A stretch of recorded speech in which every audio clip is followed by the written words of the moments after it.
customer is. Thank you, Becky. Well, these two slides kind of get to the heart of the matter, so we can bring people up to date on what's really going on.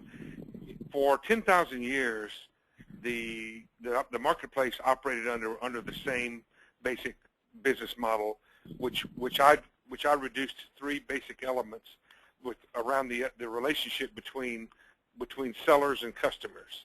And those three basic elements are the product, the buying decision, and the information about all of that. So for 10,000 years, the seller, any business, was in control of the product, and the customer was in control of the buying decision. And those two things haven't changed. But in the age of the seller, the seller had control of the product information. In other words, for example, years ago, decades ago, Becky, before you were born, when I was going out into the marketplace as a commissioned salesman, I was my customer's internet. Whatever they needed to know about our products, our customer experiences, how to use our products, the pricing, how they compared to competitors, all that. They didn't know any of that unless I brought it to them.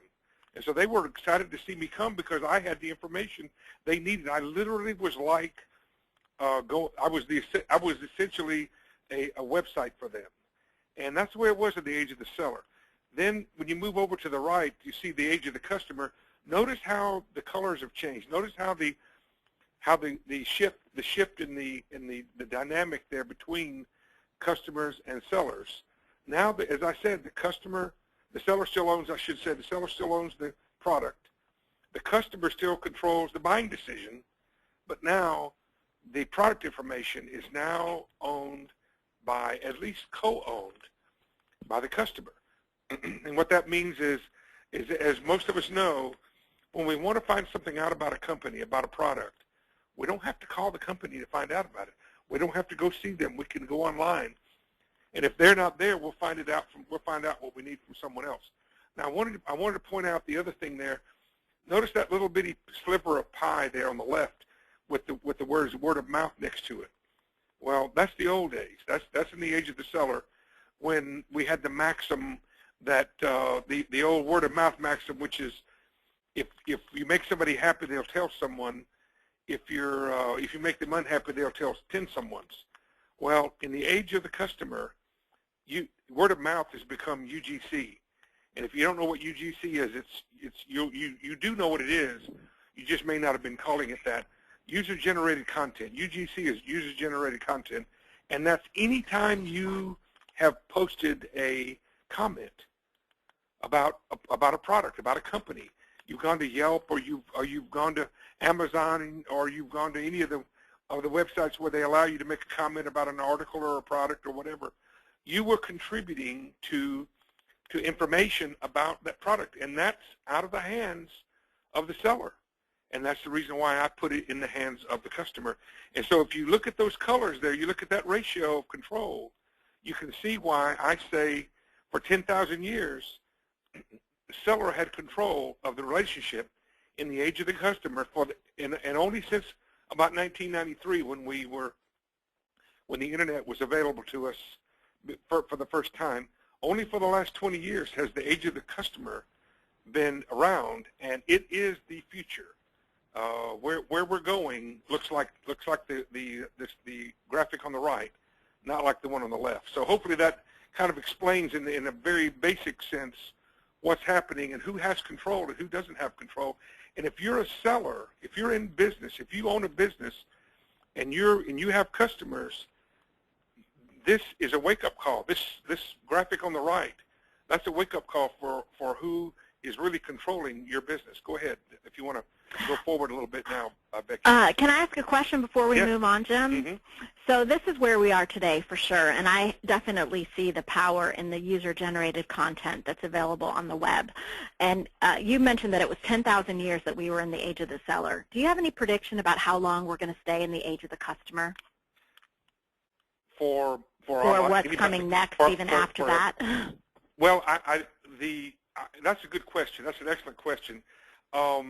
I'm going to say for the foreseeable future, for most of our lifetimes, because the only way that this will change is when you and I can make our own Apple iPhones, and we can make our own. You know, we go back to milking our own cows, and you know what I mean. In other words, the age of the customer.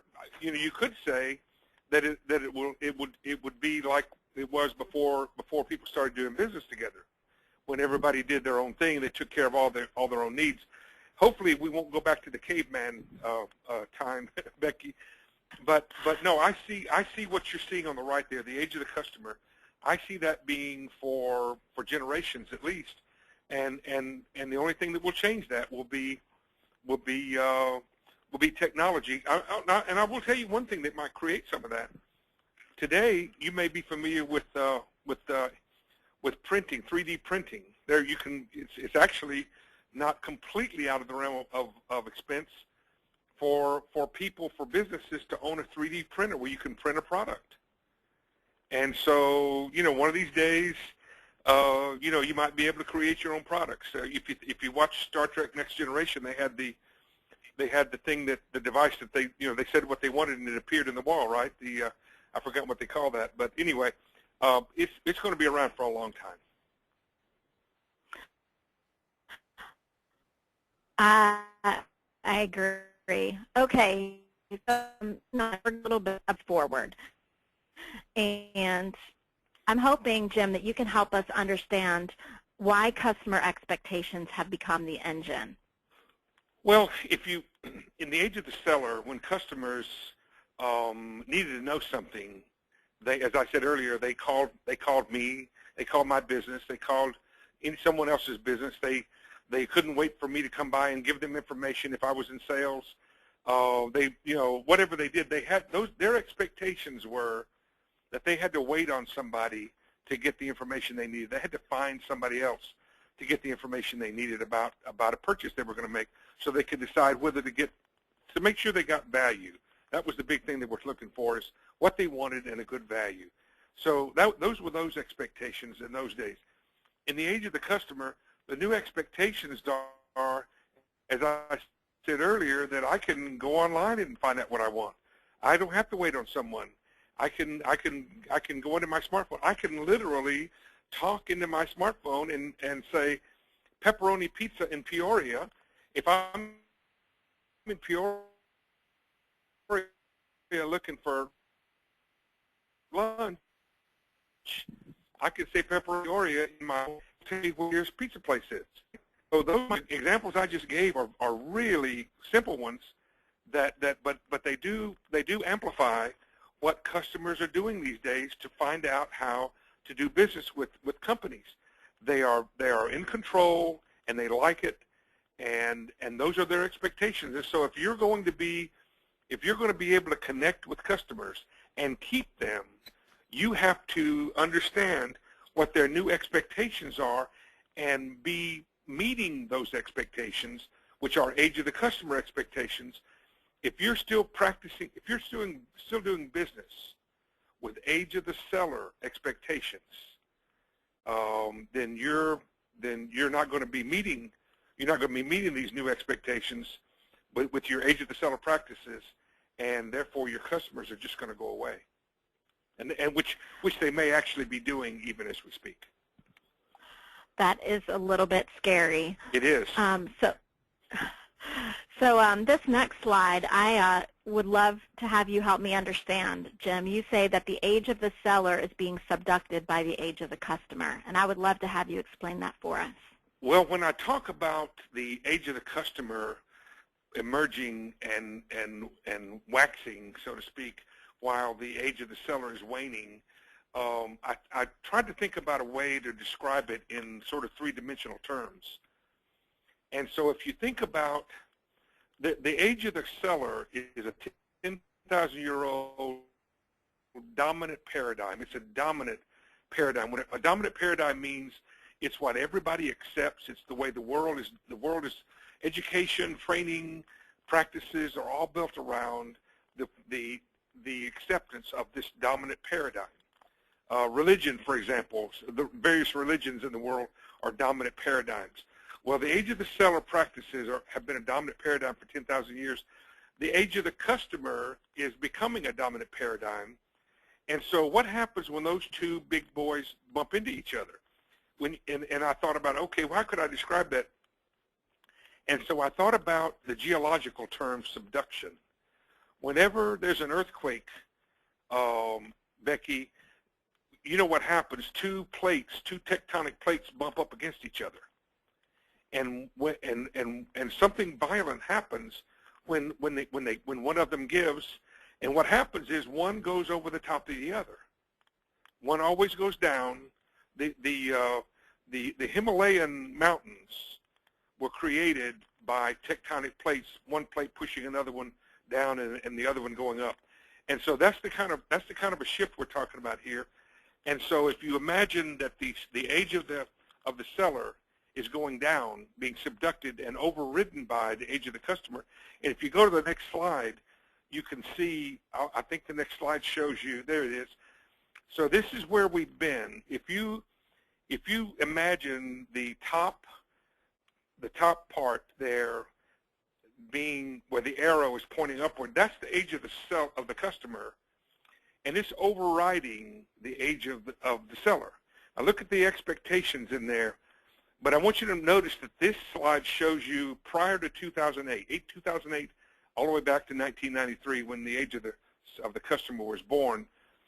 So what you can see there, prior to 2008, you could still make a living with age of the seller practices because you had quite a few people who still had those expectations, and not as many people who had age of the customer expectations. And now here's why I use 2008 as a marker in the middle, and why, if you'll notice, the velocity, if you go to the next slide, the velocity of that change is going faster, Becky. You see how in 2008 it kind of turns downward a little bit? Well, the reason that I chose 2008 was something you said earlier when you talked about social media. I think you'll agree with me that the social media really started gaining critical mass around 2008. And what I would definitely agree with that. I'm saying that remember the UGC, user-generated content, that really picked up speed about that time. So UGC, social media, all those things really increased the pace of how the age of the customer expectations are replacing age of the seller expectations. So now, if you're a business that still practices age of the seller practices, I should say, look at, if you go over from 2008 over to, say, 2014, just imagine the imaginary line there over, say, an inch or so. Look at the bottom there. Look at how little room you have left to practice your age of the seller practices. And look at the opportunity that you have for people who have age of the customer expectations. So that's what I mean when I say subducted. The old age is going down and away. The new age is going on top and emerging. And so hopefully this graphic will kind of help people to understand what's going on. And as you said a minute ago, I don't like to scare people, but if that's what it takes to get people to realize that if they're not dealing with their customers' age of the customer expectations, they're not going to survive. And if that takes scaring people, then that's what I have to do. So I have a question that's come in that's quite relevant to this part of the conversation. I'd like to share it if I could. Lori is asking, so she's saying information still has to be there to help the customer seeking it. So there is some onus on a seller to provide content or information to the customer. So her question is, doesn't it mean that the seller is still important as an information source? There's no question about the source. No, I agree with that.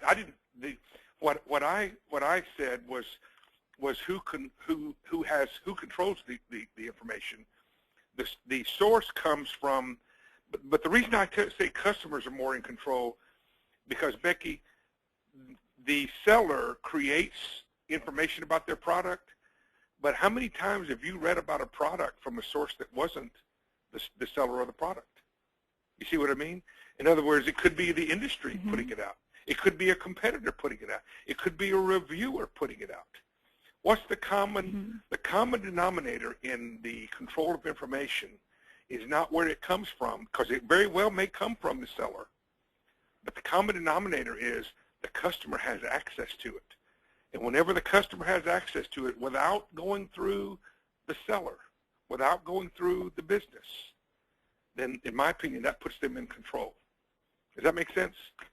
It does. And I'm wondering, Jim, do you think this is more applicable for some business models than others? So I'll give you an example. For example, the restaurant business. I went to Atlanta a couple of weeks ago, and I was looking for a restaurant. And I did read some reviews of the restaurant on Yelp and other places. And I also went to the website of the restaurant, and I went to their Facebook page to see what people were saying. So as the customer, I was in control of what information I was going to read and what, my buying decision in terms of where I would eat that night. Right. So do you think it's true that there are some business models that this is more important for? I not only don't agree with that, I think it's even bigger than what you're thinking. I think this is applicable to every business, large business, medium business, small business, business to customer, business to consumer, B2C companies, B2B companies. Becky, I think this is applicable to churches. I think it's applicable to anybody that has an alternative, where customers have an alternative that they can go somewhere else. Well, and every customer has an alternative, right? Yeah. But my point is, regardless of what you do, nonprofit, for-profit, big company, little company, even churches, even churches, synagogues, etc. Even they have to respond to the new expectations of their customers. For example, let me give you an example that hopefully will prove the point. If you belong to a church and you're in your 30 and you don't necessarily like the new contemporary churches, but you do like to receive information about what's going on in the church through your email. You don't necessarily like to get it by mail, right? You like to get it through an email, right? Well, if there are two churches that you kind of like both of them, and one of them has pretty good technology, they're sending stuff out by email, they're keeping you posted, and the other one doesn't, you see what I mean about the competitive problem you've got there? Sure. So you're probably going to choose the one, if all other things are fairly equal, you're going to choose the other one, the one that meets your new expectations of how you'd like to be informed, how you'd like to get the information. And so that's just one example of the reason I say that this is, not only does it affect everyone, it affects everyone, not just businesses. Wow. Yeah, that helps to clarify very much. So tell us a little bit about irrelevance in the age of the customer, and I think we're going to move to the next slide. Yeah. That's kind of what I was just talking about a little bit, Becky. The relevance thing. In the age of the seller, the big deal was being competitive. That was the big thing. If you were competitive, if you had a competitive advantage, then you were in good shape. But today, you could lose the business and by being the most competitive. Remember the pizza thing I told you about earlier, the pizza. When I said I spoke into my computer and the pepperoni pizza in Peoria, remember that one? Well, I do remember. All right. So let's say that this is a great example. Let's say that that I speak into my computer and I'm into my phone and I say pepperoni pizza in Peoria. I want the best pepperoni, or I want pepperoni pizza in Peoria, and it brings up the first two links that come up. One of them has a mobile site. The other one doesn't. Mm-hmm. So am I going to be more attracted, first blush, am I going to be more attracted to the one with a mobile site or the one without a mobile site, where the mobile site presents bigger in my screen, it has a hot phone number, it's got directions, maybe even a map. The other one just presents the big website in my little screen, right? Which one am I going to be more attracted to at that moment? The mobile site, for sure. Bingo, right. But guess what? What if what if the one without the mobile site has the best pizza and is actually cheaper? I might never get that far, Jim. Bingo, bingo. Because, so what happened is the best pizza, the homemade pizza crust, the cheese, all that good stuff, Mama made it, right? It's cheaper, all that kind of stuff. They became irrelevant because they didn't meet my expectations. And as we're going to talk about in a minute, we're going to talk about mobile in a minute. And so I'll just go ahead and kind of blend it in here a little bit. And folks, I'm not going to say that mobile is everything, but I will tell you it's going to dominate your future. Mobile wasn't any part of your past, mobile computing, but it's going to dominate your future. And this is a huge relevance factor. And one of the reasons why, Becky, I say that every business doesn't need a mobile app, but every business needs a mobile site. And so the point, the irrelevance here, if that second pizza company is competitive, they're so proud of themselves because they found a way to make a better pizza and not charge more for it. You know, they own their own building. They don't have to pay a lot of rent. Their family runs it, so you know they keep the cost down, et cetera, et cetera. If they don't get to me in a way that's relevant, and you know, Becky, you know, I'm not a kid anymore. My hair is not prematurely gray. I've been around a while. So if a guy like me is on my mobile phone, on my smartphone, looking for pepperoni pizza, if they're not meeting my expectations, my new age of the customer expectations, they're going to become irrelevant to me. And guess what? Let's say I already know them. Let's say I know these people. I know they got the best pizza. But for some reason, you know, they're not, you know, there's some other reason why they're not meeting my expectations. I will leave them and go somewhere else. And even if you've got customers that you know and that that used to come back on a regular basis, if they're not coming back now, they're not mad at you. It's just that they have new expectations and you don't know what they are. That makes a lot of sense. It does. So I have a question from a caller that relates to this slide. Marie is wondering if you can define relevance a bit deeper for us. Okay, good question, Marie. Relevance, if you think about, if you're trying to decide between one company, I call it the Super Bowl of buying. So Marie probably goes online to look up something she wants to buy. She hasn't decided she's going to buy it online, but she's doing her shopping. She's doing her due diligence, so to speak, online. She's looking around, and Becky, you've seen that Amazon ad, right? I mean, the Amazon link where there are 26 different people at Amazon's aggregated to sell you that same product, right? And yes. and the price. Have you noticed that there's usually not much difference in the price?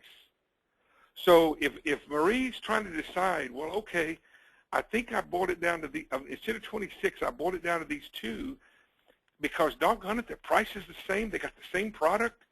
They both have free delivery. How do I decide? How do I decide which one to use, which one to pick? Who wins my Super Bowl of this buying decision? Who's the winner? Well, I think it won't be competitive because we've already gotten to that point. We've already found out you're competitive. So I think people, without realizing it, customers are saying they're looking for something else. They're looking for something that's more relevant to them. And so let's say that Marie says, I'm looking, but I'm not ready to buy. And one company says, would you like to receive updates on this product? Once a month we send out a little video on how to use this product. And the other company doesn't. Well, what do you think Marie's going to do? You think she's going to sign up for those once monthly videos since she's not quite ready to buy? You see what I mean about the relevance thing? They've made themselves a little more relevant to her. Or here's another relevance factor. She watches the video, and the person who owns the company has embedded a little video that says, this is how you use our product. And so Marie got to see the face and hear the voice of somebody in the company. That's a relevance factor. There's many relevance factors as there are people. because everybody has their own, everybody has their own little thing that they like to be interested in. But here's another thing. Let's say that on that website that Marie's looking at, she says she sees that these people have a green strategy. They found a way to be more sustainable from an environmental standpoint. Well, if that's important to Marie, then she's going to be attracted to them from a relevant standpoint, not from a competitive standpoint, because the competitive part's all the same as the other people. And so she's going to be attracted to them. Now, somebody else might not be. Somebody else, it might turn them off. You never know. But that's a little bit more about relevance. I hope that helps. Yeah, I think it does help. And one of the things that I'm getting from that, Jim, is that it might not be possible to be relevant to every customer because each customer is going to define relevance for themselves. It isn't. And see, this is the very important thing that small business owners need to understand. You can't possibly attract the world, so don't try. Don't get into a price war with Walmart. The price war is over. You've won. If the world came to see you today, like the world comes to see Walmart and Costco and Target, the world comes to see them every day. If the world came to see your small business or my small business, Becky, we couldn't handle it, could we? So we don't need the world to come to us. What we need are 2 or 20 or 200 of the best people who really love our special sauce. And we have found a way to adjust, to alternate, to augment, to change, to adapt our special sauce to the new expectations of our customers. And we're continually doing that by staying connected to them, by finding out what they like, by finding out how they want to be connected to, and how they want to be treated. We're continuing to update that, and that continues to be relevant. And here's another thing. The more you're relevant to a customer, the more you can charge them. The more people will pay you because they like that special sauce that you're continuing to give them the way they like it. This is how you actually maximize margins. So Becky, if I'm relevant as heck to you and I'm charging you more, I'm no longer competitive, am I? Because I'm charging more. But I'm getting away with it because I'm relevant to you. Yeah, that's a really great point, and one that I think I could definitely use in my business. So I hope if there are other small business owners listening that you're taking notes, because that's a very important point. The more relevant you are, the more you can charge. I have to take a look at with Hyde. Well, this goes back to the UGC thing. If you've got a restaurant, I know we've been using restaurants as an example, but if you got a restaurant and you say, I've got the freshest salad bar in town, and somebody goes and eats your salad bar and it's not that fresh, then they can go tell other people about that, can't they? We talked about UGC a minute ago, and this is where I bring in what I call the nuh-uh effect. Remember when you were a little kid in the playground and somebody said some other kid said something to you, and you know what your response was, right? Nuh-uh, right? And yeah. so if a company says we've got the largest inventory in the tri-state area, and yet when somebody goes there, they consistently don't find what they need, then they're going to go online and using UGC, and they're going to say, nuh-uh, by way of saying, this inventory is not so great. And it's essentially saying nuh-uh. And so when I say there's no place to hide, what I mean by that is if you're a business, if you're a seller, you have to walk your talk. You have to put your money where your mouth is. You have to execute your brand promise. And this is where, Becky, this is where people understand that customers now co-own your brand. If you say you've got the freshest salad bar in town, and somebody pops in there and says, they say they got the best salad bar in town, and they're right. I've never had lettuce so fresh. Their fruit was wonderful. Well, Well, guess what? You're walking the talk. You're executing what your brand promise says, and your customers are confirming it. That's one edge of the sword. The other edge, the other side of the two-edged sword is, nuh-uh. But here's the bottom line. Either way, you have to know what people are saying about you. Because if they're saying good things about you, you want to encourage that. If they're saying bad things about you, you've got to fix that. You've got to address it. You've got to deal with it. Because any bad UGC that you leave hanging out there lasts forever. It will take you down over time. I mean, you know this, Becky. How many times have you gone to buy something and there are 2 bad reviews and 1 good review? You assume the good one came from the company, right? The 2 bad ones were customers. You go somewhere else, right? Right. So yeah, I like to say that everything on the internet is written in permanent ink. It is, even if it's not accurate, right? And I'm not saying UGC is a perfect world. I'm not saying that there's not some stuff out there, not some bad actors and all that kind of stuff. But basically, and this is where I talk to people about making deposits, advanced deposits in your UGC by for example, if a customer, if I brag on your services to you, Becky, I say, wow, you guys really did this great. You should say to me, Jim, would you mind going on my website, or would you mind going somewhere and writing that down? That would really help me. Then, maybe I will. If customers like what you do and they tell you, ask them to share that with other people. So if you bank those deposits of goodwill in the UGC sphere out there, then over time, if you get one bad one, they're outweighed by the bad one's outweighed by the good one. Absolutely. And you can do that through LinkedIn recommendations as one place, for sure. You can do that, but you've got it. But here's the thing. You cannot not know what people are saying about you, good or bad. Absolutely true. Okay, so let's shift to the next slide, Jim, and talk a little bit about the importance of the website in the age of the customer.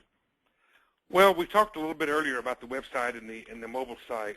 One of the things that I've been trying to get people to understand is, well, let me ask you this question, Becky. You thinking about yourself, and folks listening to this, you've got businesses that you do business with. You've already been to their website. You kind of know what they've got. Are you likely to go back? Becky, and keep looking at their website over and over again, or would you rather just find out what they've got new? What are their new things? What are their sale items? So if you got a company that you trust, somebody you're doing business with, you like these people, and they know you and they know what you like, if you're a business, if you're a seller, you can say to Becky, you can say to Jim, you can say to Marie, Marie, thank you for your business. I really appreciate you coming in, and I know you're busy, and I know that you're probably not going to go hang out on our website even as much as we love our website, and we'd like for you to do that. So we know that you really are busy, and we'd like to save you some time. Would you mind if once a month or so we followed you home with an email or with a text or with a tweet or something? Would you mind if we just kept you up to date on new sales, new things that are going on, and ask people for permission to follow them home? And so now your website becomes less of a destination, which I think they're becoming less of a destination anyway to people who already know us. And it needs to become more of a distribution center. Does that make sense? That makes a lot of sense. It does. I guess an alternative view, I've always thought, if you have fresh, relevant content, then you give people a reason to see your website as a destination. That's a good notion, and I'm not saying it doesn't ever happen, but people, Becky, look, think of the 100 companies that you do business with your business and your family. How many of those 100 have you been to their homepage in the last month or 2 or 6? You don't have time. You don't have time to go back and look at their website. But guess what, Becky? You do want that fresh content, though, right? And so send me the fresh content. I know what your masthead looks like. I don't need to see that again. Mm-hmm. Well, I'm just curious, though. Yeah, I mean, I hear all these rumblings about email becoming an outdated means of communicating, and so I wonder how that works in terms of if people are going to use email less and less, in what way can we distribute content that's going to be relevant for folks? let me say this. I think that's not true. I think that's a myth. We use email as much or more than ever. Email is the workhorse. Email is an amazing innovation that does amazing things. If you're in business, let me back up.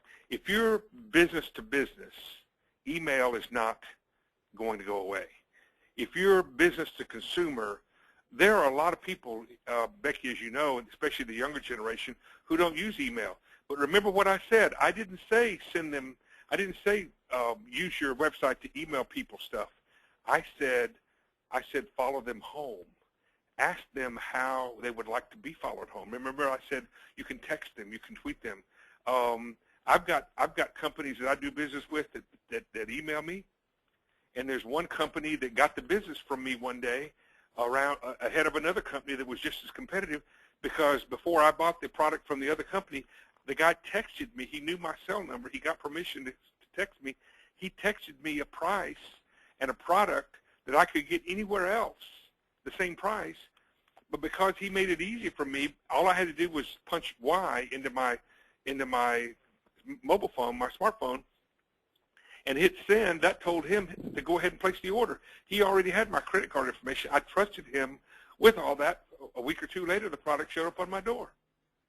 See, he was relevant to me by keeping up with me, by sending me this information, and he followed me home. I gave him permission, and it wasn't an email.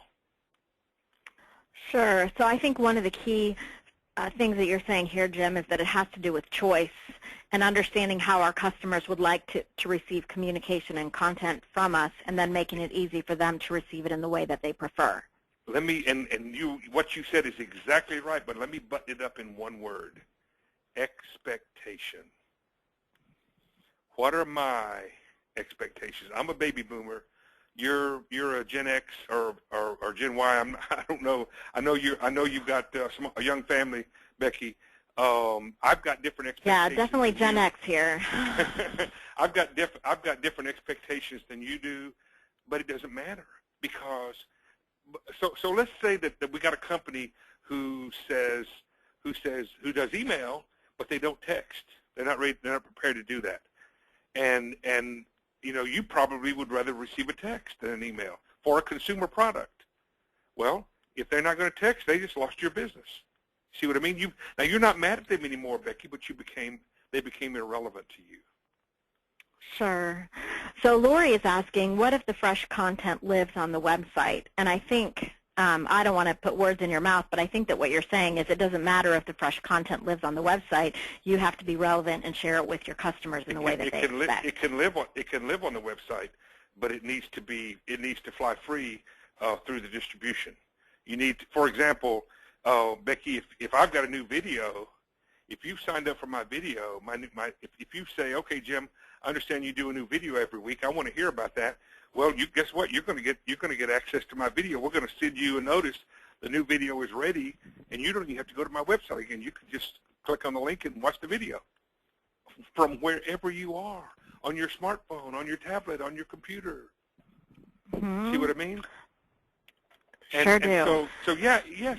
I'm not saying notice I didn't say your website was becoming irrelevant anymore. I just said it's going to be less of a destination and more of a distribution. Yeah, that makes a lot of sense. Well, let's talk a little bit. You referenced business to business versus business to consumer, mm-hmm. And let's talk a bit about that.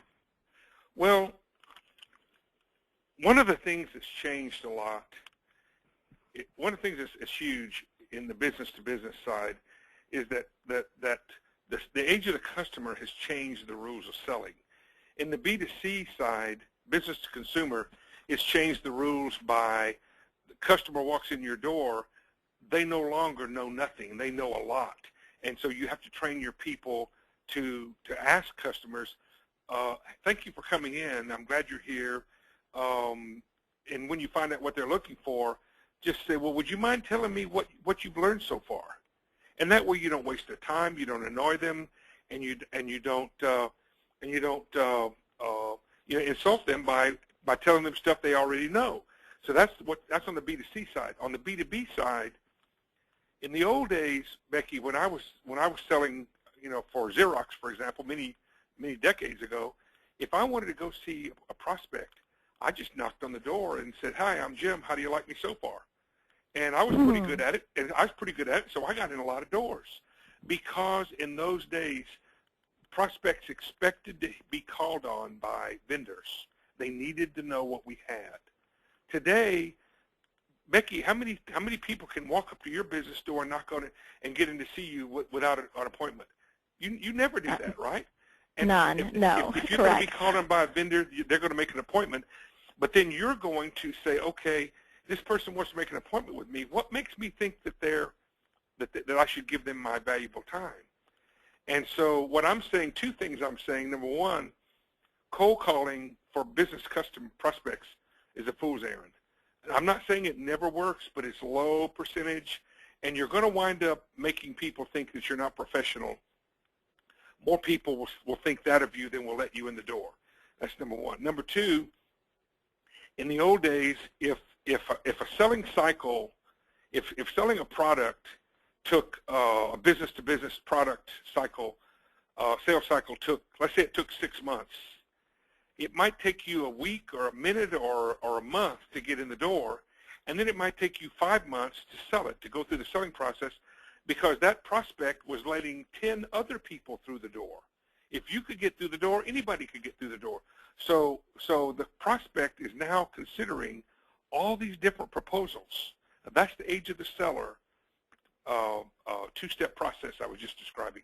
In the age of the customer, it takes longer to get through what I call the relevance firewall, which is where there's a customer that will sit in front of you, and you can qualify them to see if they want to do business with you. You can do business with them.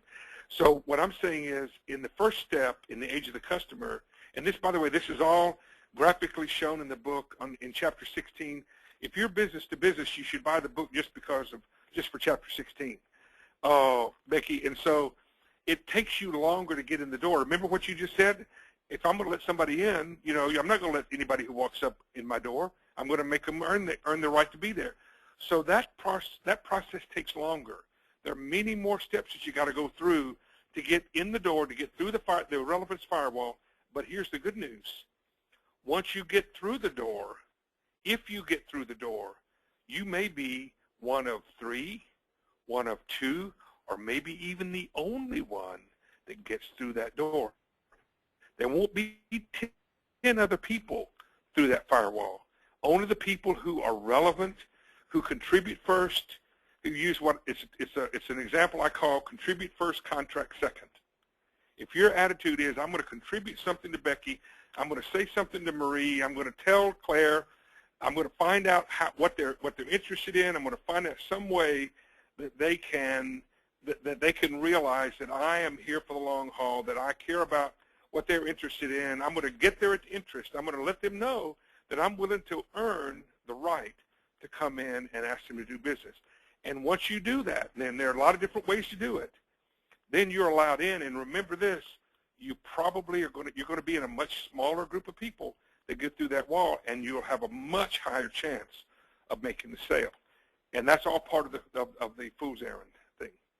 That's all. That's an example of how the age of the customer has changed the rules of selling.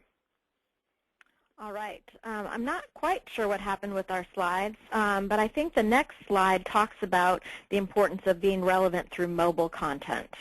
Yeah. And we've addressed that a little bit. I know one of my favorite stats that I've been throwing around lately is that more than 30% of the people who come to your website will be looking from a mobile device. So right. Is there more that you would like to say about that? Yeah, we talked about that a minute ago. Mobile wasn't any part of your past, but it will dominate your future. I think that's something to remember for mobile computing. A couple of other things to remember is that this last year in 2013, Becky, it was announced that that it costs no more to make a smartphone today than it does a dumb phone. So here's what that tells me. That tells me that sometime in 2014, you basically won't be able to buy a dumb phone. All phones will be smartphones. All handhelds, handsets will be smartphones. And so that means, see, what I've been telling my audience on my radio show for 4 or 5 years now, Becky, is that if you don't have a smartphone, if you're a business owner and you don't have a smartphone, you don't know what your customer expectations are with regard to mobile. You better get a smartphone. And so for sure, you better get a smartphone. You also better have a mobile site. Now, I make this point again, you don't need a mobile app. If you do, that'll come later. Just get somebody to create a mobile optimized website that's the essence of your big site, your regular site, so that it conforms appropriately in the small aspect ratio of the small screen of a handheld, of a handset, a mobile phone, smartphone. Just get something, and if you want to see what that looks like, folks, go to smallbusinessadvocate.com. That's my main site, and then go there on your smartphone, and you'll see how we've changed the way it looks.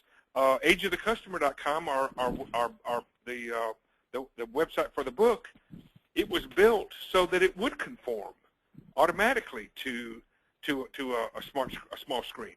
So make sure that have you ever done that, Becky? Have you ever gone to a website where on your smartphone and you couldn't read the word on the darn thing, and you had to enlarge it, and the phone number wasn't hot, and it didn't have directions, et cetera, et cetera. It's a pain, and that's how you become irrelevant with people. Exactly. And my website is the same. We built our site about a year ago to be mobilely responsive and have responsive design. It's all part of relevance. Absolutely. So I don't know. I get a lot of pushback, though, Jim, with our customers, because my company does build some websites. And I think sometimes people get overwhelmed by the price, and they don't want to invest in upgrading their website to be mobilely responsive. What would you say to those folks? I haven't found that to be true. Mobile, we can. I don't remember what we spent. I mean, we don't hire the kid next door to do our sites. We spend a lot of money on technology around here. But I think the cheapest project I spent money on lately was having my mobile site created. And I've got a pretty sophisticated website. I mean, I got a lot of stuff. It's major multimedia on my site. But if you're just converting your small business, your regular Main Street small business to mobile, a mobile site, I'm going to say that you can. I'm going to say anybody get it done for less than $1,000. It may be $500. It's not that big a deal. So everyone should do it. Oh, you don't have a choice, Becky. If you're going to meet, if mobile is going to dominate your future, you don't have a choice. Okay, so let's move on to the next slide and talk a little bit about storytelling and what the importance of storytelling in the age of the customer. Remember when I talked about the 10,000-year-old age of the seller? When the cavemen, Og and Gog, got together and they decided to quit knocking each other in the head to take what the other one had, and one of them said, let's do business. Let's quit fighting. At that moment, Proto-Market was born, and somebody told somebody a story. Somebody said, this is what I have, this is what I think it's worth, and this is why. That's a story. And so storytelling is the essence of humanity. People have been telling stories millennia, eons before anybody ever wrote anything down in the written word. Human beings passed on their memories and what they learned by storytelling. So it's in us. It's inside of us. It's genetic to tell stories. In the age of the seller, customers allowed Madison Avenue to tell us stories, and we were manipulated by advertising and all that kind of stuff. Not an agent, not an advertising agent, so to speak. They're more attracted to storytelling. And so I'm just encouraging small business owners to not be afraid to tell stories. Storytelling is humanity spoken. And tell stories on your website, tell stories in your video, tell stories when you're selling to customers face to face. The greatest of all the great closes that any any salesperson, any outside salesperson ever used, of all of them, greater than the puppy dog close, greater than the sharp angle close, greater than any of the closes, is the similar situation close. The similar situation close is nothing more than telling prospects and customers a story. And Becky, the reason I'm standing here today as a successful business person is because I learned how to tell people stories. And the good news is they're more valuable, they're more relevant to your customers today than they ever have been. Storytelling is going to become increasingly important to relevance with customers. I totally agree with you on that. So Jim, I heard you say, I think this is one of the key quotes from the book that I love. It's okay to fall in love with what you do, but it's not okay to fall in love with how you do it. Why is that so? Well, this comes back to, what we've been talking about really all day, but I love the way that this comes together.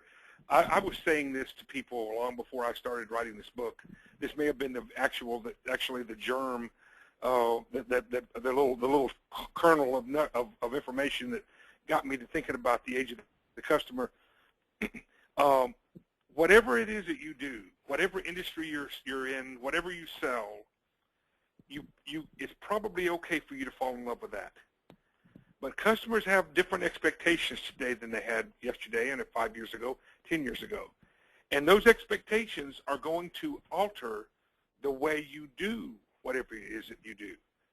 So if you sell battleships or brooms, you can fall in love with battleships. You can fall in love with brooms. But if you fall in love with how you deliver, how you present, how you talk about, how people use your brooms or your battleships, if you fall in love with that, then you're going to become irrelevant and you're going to become extinct. So it's okay to fall in love with what you do. It's not okay to fall in love with how you do it. That has to change with customer expectations. Okay. Yeah, I love that. I hope that everyone's really letting that sink in, that the age of the customer demands that we be responsive and flexible to meet those expectations that our customers have. So I'm noticing, Jim, that we are almost out of time, and I want to make sure that people who are on the phone have a chance to type in some questions as we wrap up the hour together. So I'm going to have you address this next slide, and if there are some questions that you've been dying to ask Jim about the age of the customer and how small business owners can remain relevant and compete, I would love to have you type those in right now. And while you're doing that, Jim, if you want to address this slide, value is the threshold of the relationship with your customers, and values are the foundation. That powerful little S on the end of value is one of the ways you can take being competitive to being relevant. Value, the value proposition is the essence of a competitive advantage that we tried so hard to acquire in the age of the seller. We needed that competitive advantage. So we always talked about value. We deliver more value than anybody. Yeah, our prices are higher, but we deliver value. Well, you still have to be competitive. I don't ever want to tell anybody that in the age of the customer, you still have to be competitive. You can't not be competitive. You still have to deliver value, but that won't be enough. If you don't put an S on the end of that word value and demonstrate your values, then you won't. That'll be how you find the relevance. Now, and it could be really simple, Becky. If you have a mobile site, then you've demonstrated to your customers that I recognize what you like to use. You've obviously, if you're watching my website on your phone, you obviously expect that, and so my values are that I want to make sure you have what you need. Values could be some kind of a cause that you care about. Your company invests every year in time and resources to promote a local charity. That could be values. I talked about the environment earlier. That could be values. Maybe somebody finds out that you allow your employees to take time off to go volunteer somewhere, or you contribute to their education to take continuing education courses. Those are all values. Becky, in the old days, people didn't like to talk about those things. In the age of the customer, people want to hear about those things. Don't be afraid to demonstrate your values. Yeah, I love that. And I'm curious how you think it's best to help customers understand your values. But I do have one more question from a listener, and I think we'll wrap the hour with this question. Marie is asking, what is the role of empathizing with the customer? And she feels like that's what you're saying the core of this is. Empathize. There's no question about it. Yeah, I mean, if you've got a tire store and you sell tires, that's pretty crude and rude, right? You know, it's tires. What they don't smell good. You know, they're dirty most of the time, right? But if a lady shows up if a mother shows up in a minivan with three little kids in the back, and she's worried about her tires, then the person who is selling that young lady, that young mother, the tires, what they need to convey to her is they're not selling her tires, they're selling her peace of mind. Her life is in that van. So yeah, you need to emphasize with them. So what you say to them is you say, Marie, I'm glad you came by. I'm going to help you with your tires, but more than that, I'm going to send you an email every 4 months that will remind you, if you'll let me, if it's okay with you, I'm going to send you an email every 4 months, and it'll remind you to come by and let me rotate your tires so we can make sure these babies are safe. Yeah, that's a great example. That's values, empathy, and relevance all wrapped up into one comment. I love that. So, Jim, as we wrap up the hour, could you share with the people who have joined us today how they can learn more about you, your work, and how they can buy the book? Yeah, ageofthecustomer.com, folks.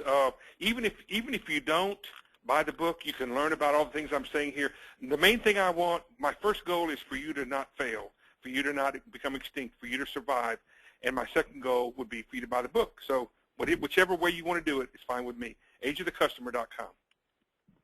Okay, perfect. And I think the last slide that we're going to look at that I'm having Megan click through to shows some ways that people can connect to you through social media. On Facebook at Small Business Advocate and on Twitter, Jim Blasingame. So thank you so much to all of you who have joined in. I'm going to follow up with an email to include some important links from today. And we did have a caller who shared a website that you can use to test your own website for responsive design. It's mobiletest.me. Yep. And if you're curious about whether or not your website is responsive, you can check that out. And thank you to Janice for sharing that link with us. And thank you to all of you for joining us today. Good job, Becky. Thanks, Jim. Have a great